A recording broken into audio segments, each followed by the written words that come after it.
गुरु प्यारी साध संगत जी, राधा स्वामी।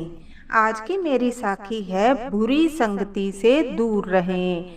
साखी को जरूर सुने और उस पर अमल जरूर करें, क्योंकि बुरी संगति वो होती है जो आपका घर खराब कर देती है। अच्छे सज्जन का संग करेंगे, सत्संगी का संग करेंगे तो आपकी लाइफ में खुशियाँ जरूर आती हैं। लेकिन अगर आपकी संगति गलत हो जाए तो मैंने लाखों घर बर्बाद होते देखे हैं, क्योंकि एक घर को बसाने के लिए हमें बहुत मेहनत करनी पड़ती है, अपने बच्चों के लिए, अपने परिवार के लिए। लेकिन अगर हम गलत रास्ते पर चल पड़े तो हमारे बच्चों का भविष्य भी खराब होता है और हमारा परिवार भी परेशान होता है। आज आप साखी को बड़े ध्यान से सुने। हरियाणा में रहने वाला एक परिवार था जिसमें पति पत्नी और 2 बच्चे थे।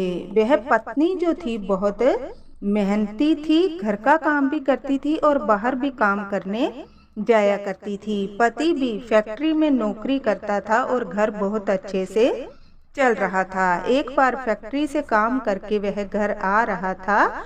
उसके साथी भी उसके साथ ही घर आते थे। उनमें से एक साथी जो था उसको बहुत गलत आदत थी, जो कि शराब पीता था। और उसको शराबी हमेशा यह चाहता है कि मेरे साथ में कोई हो तो मेरा साथ बन जाए।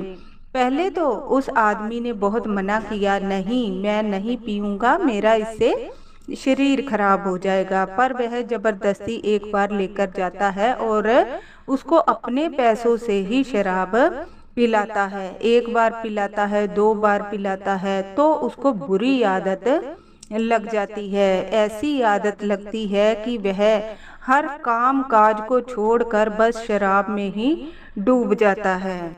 उसको समझ नहीं आ रही होती कि वो क्या कर रहा है, पर ऐसी लत लगती है कि उसे यह नहीं दिखता कि उसका परिवार परेशान हो रहा है, बच्चे परेशान हो रहे हैं। बच्चे पढ़ाई में बहुत लायक थे, पर घर का माहौल ऐसा था कि बच्चे बहुत ज़्यादा परेशान रहते थे। पत्नी पहले भी काम करती थी, पति का हाथ बटाती थी, फिर सारी जिम्मेदारी उस पर आ जाती है। उनका गली मोहल्ला जो था बहुत अच्छा था और उनके परिवार को बहुत सपोर्ट करता था, हर सुख दुख में उनका साथ देता था। वह बहुत समझाते हैं कि आप शराब छोड़ दो, इतना अच्छी आपकी फैमिली है, परिवार इतना अच्छा है, आप क्यों उसको खराब कर रहे हो। पर वह नहीं समझता। कहने का मतलब है, जब उसके ऊपर शराब पीने की लत चढ़ जाती है तो उसको कुछ समझ नहीं आता। अपने ही घर से चोरी कर कर के पैसा शराब पीकर आ जाता और काम काज भी कोई नहीं करता।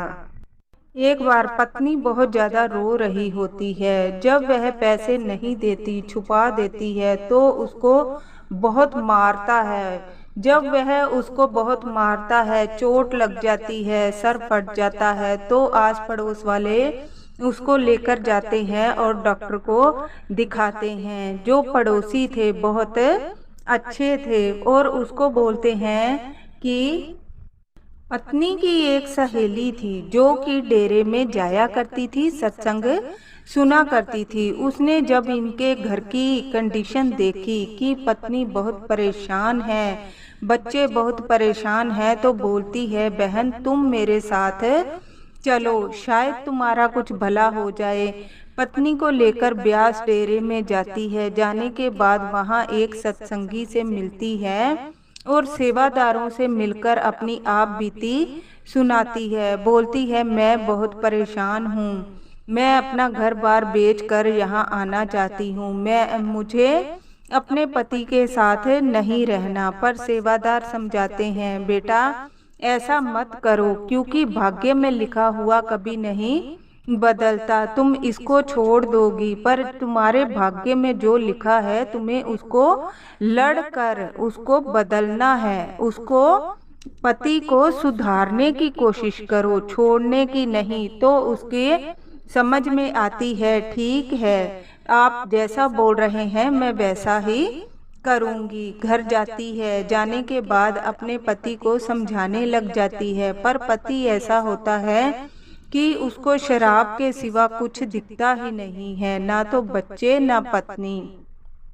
पत्नी को पता लगता है कि उसके घर के पास में ही ब्यास वालों का सत्संग होता है और हर शुक्रवार को होता है। वो क्या करती है, शुक्रवार को खुद भी जाती है और अपने बच्चों को भी सत्संग सुनाने के लिए लेकर जाती है। बच्चे भी वहां जाते हैं और बहुत प्रसन्न होते हैं और सतगुरु से जुड़ते हैं। उसकी लगन इतनी हो जाती है कि वहां से नामदान ले लेती है और भजन सिमरन में डूब जाती है। ऐसे ही देखा देखी वो पति को प्यार से बोलती है, आप मेरे साथ चलो, ठीक है शराब मत छोड़ो, और खुद पैसे देती थी कि ठीक है, आपको अगर इसी में खुशी मिलती है तो ये लो, आप पैसे लेकर जाओ, शराब पियो, पर मेरे साथ जरूर चलो। पति जो होता है अपने पत्नी की बात सुनता है और सत्संग सुनने के लिए जाता है। एक बार जाता है, 2 बार जाता है, अपने आप उसका मन जो है सतगुरु की तरफ जाने लग जाता है। वहाँ के जो सेवादार होते हैं वो उनको अपने पास बिठाते हैं और उसको समझाते हैं। धीरे धीरे जैसे जैसे टाइम निकलता है, 6 महीने बाद जैसे जैसे वो सत्संग सुनता है, उसका मन में अपने आप आने लग जाता है कि मैं कहीं गलत तो नहीं कर रहा। मेरी पत्नी मेरा इतना साथ देती है, हर जगह मेरी मदद करती है, यहाँ तक कि मेरी गलत आदत में भी मुझे पैसों के लिए परेशान नहीं करती, मुझे दे देती है। और मैं उसके साथ क्या करता हूँ, मारपीट करता हूँ, उल्टा उसे नुकसान पहुँचाता हूँ, अपने बच्चों को भी परेशान करता हूँ। तो सेवादार उसको समझाते हैं, कोई बात नहीं है, गलती इंसान से ही होती है, अगर इंसान ही गलती नहीं करेगा तो कौन करेगा। तुम्हें समय पर इसका पछतावा हो रहा है तो बहुत अच्छी बात है। उसकी पत्नी जो होती है वह सब देख रही होती है कि यह सेवादारों के पास बैठ रहे हैं, भजन में डूब रहे हैं, अपने आप सतगुरु उनको सुधारेंगे। ऐसा ही होता है वक्त के साथ। जैसे जैसे वक्त निकलता है वह शराब पीने में कमी लाने लग जाता है। एक दिन धीरे धीरे शराब को छोड़ने की कोशिश करने लग गया और कामयाब भी हुआ। कहने का मतलब है, जब हम सतगुरु का लड़ पकड़ लेते हैं, सच्चे सत्संगी का लड़ पकड़ लेते हैं, तो रास्ते अपने आप निकल आते हैं। पहले उसने रास्ता गलत चुना तो गलत संगति में पड़ गया, गलत आदतों में पड़ गया। बाद में व्यक्ति वही होता है, लेकिन उसको सुधारने का रास्ता जो निकलता है, सच्चे इंसान जो है, सच्चे सत्संगी जो हैं, उनके पास बैठने से हम अच्छी दिशा पकड़ते हैं। और गलत इंसान के पास बैठने से हम अपना आप तो बिगाड़ते ही हैं, साथ में अपने परिवार को भी बिगाड़ लेते हैं। क्योंकि घर की नींव जो होता है आदमी होता है, अगर आदमी ही गलत संगति में पड़ जाए, घर में काम करके पैसा ना कमाए, बच्चों का भी भविष्य खराब होता है और पूरे परिवार को अस्त व्यस्त कर देता है। नींव खराब हो जाए तो मकान कभी भी अच्छा नहीं बनता। इसलिए इंसान को ये सोचना चाहिए कि मैं अपनी लाइफ ही खराब नहीं कर रहा, अपने पूरे परिवार की लाइफ खराब कर रहा हूँ। इसलिए शराब पीने में कुछ नहीं रखा, पीना है तो भजन सिमरन का रस पियो, जिसमें तुम्हारा भी भला है, तुम्हारे परिवार का भी भला है। अच्छी तरफ जाओगे तो अच्छा पाओगे, अगर गलत तरफ जाओगे तो खुद भी दुखी रहते हैं, दूसरों को भी दुखी करते हैं।